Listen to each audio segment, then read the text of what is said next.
naantiisa magaciisaan ku salaamay oo ku salaamantihiin galab wanaagsan.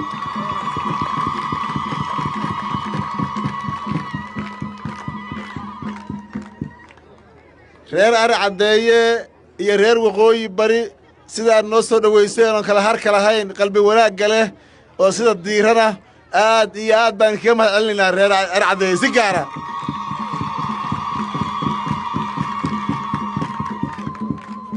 waa mahadsantihiin dhammaan reer Waqooyi Bari meel joogaanba.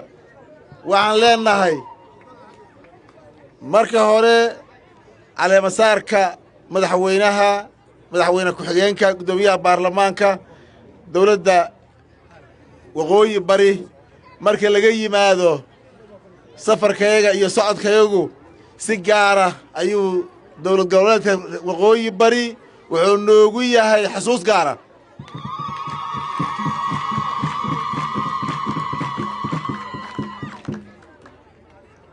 dadkan reer Galmudug iyo reer Waqooyi Bari intaan maamuladan la samayn intaan la qaadan nidaamka federaalka waxay caan ku ahaa jireen difaaca iyo wadajirka iyo midnimada ummadda Soomaaliyeed.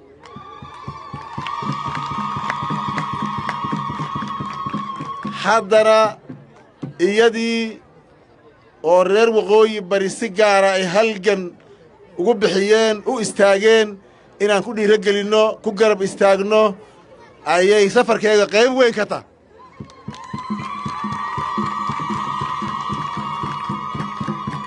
waxaan kaloo rabaa halka inaan ka caddeeyo reer Galmudug iyo reer Waqooyi Bari maamul iyo shacabba waxaan nahay mataano walaala.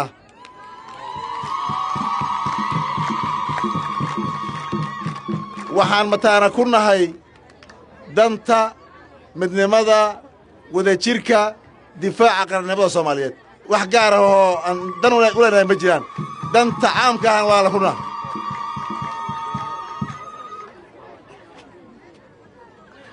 meedba meeshii Soomaali laga difaacayo looga istaagayo looga taagan yahay baan walaalo gaar sii wadana.